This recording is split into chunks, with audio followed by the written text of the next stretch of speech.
Morning, folks. Pastor Jim Thomas from the Village Chapel here with your daily devotional.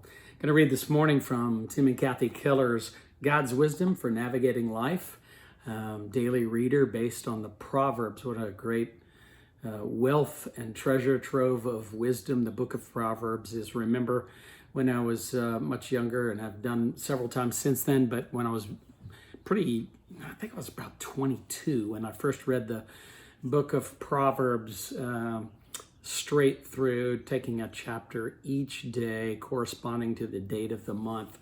A lot of you have probably done that as well, and what a great practice that is, and I encourage you to do it if you've never done it before. God's Wisdom for Navigating Life, a great title of this daily reader, and a great way to look at the book of Proverbs as well.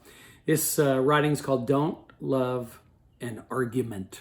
Ooh, this will be good for our day and time that we live in, won't it? All right.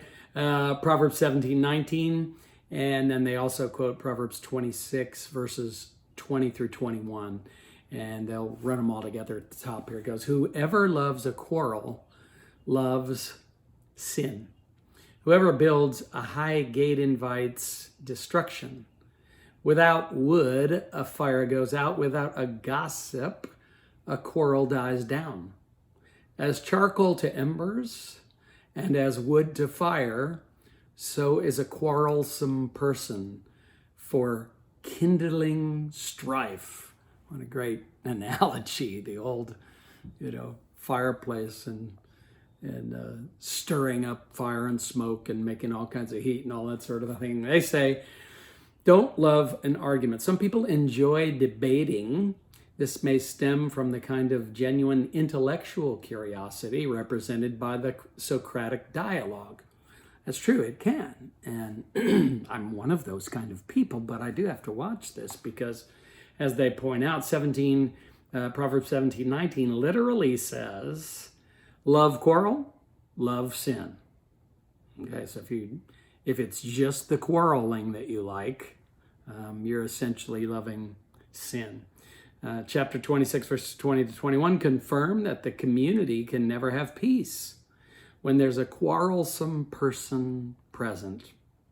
Maybe you've been a part of a church or an organization or a place of work where there's that kind of strife all the time, and somebody's just contrarian, somebody's always just a naysayer, or as they say in the Silver Chair, as C.S. Lewis says, a puddle glum. Somebody's just always negative, always trying to find the way things are going to go wrong, and always got something negative to say. Well, some people are argumentative because they cannot distinguish between essential truths worth contending for and secondary or non-essential issues.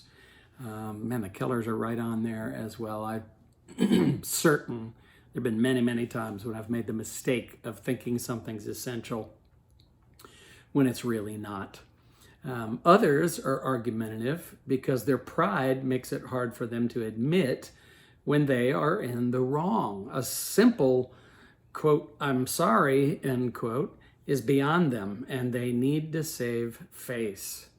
Some others simply are irritable, lack impulse control, and can't resist making caustic remarks that inflame things. And so now I find myself going, all right, what about that last tweet? What about that last post? What about that last comment I made in a debate? Proverbs 17:19 says, the person who loves a quarrel is like the status seeker who builds a high gate in order to look as if he lives in a mansion. Perhaps the main reason for loving an argument is that being proved right can be an exercise in power rather than in truth. Instead, look to the one who does not wrangle or cry aloud. And there's a reference there to Matthew chapter 12, verse 19, right? Are you quarrelsome, the Kellers ask? Which of these reasons for argumentativeness might be true of you? Wow. All right. I love these daily readings by the Kellers, but they do tend to ask those kind of probing questions of us, don't they? And maybe that's good for us. Otherwise, the Proverbs would just be data instead of wisdom. And there's such a big difference, isn't there? This is applied knowledge. This is where it really sort of, where the rubber meets the road, as my early pastor in where I used to live up in Virginia, Cherrydale Baptist Church, A.W. Jackson used to say that. Here's where the rubber meets the road. The Kellers asked this question too. How could you change? Question mark. A lot of us would resist and go, what, me change?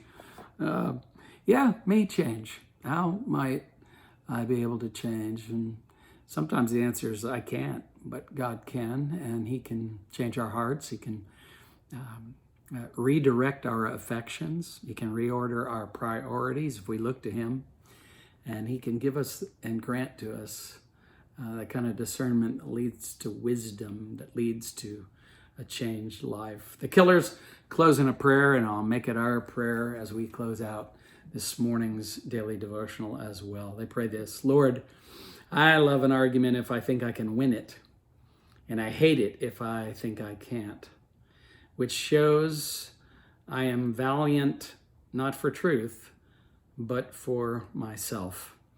Reproduce in me your spirit of goodwill and gentleness, so I won't love a quarrel.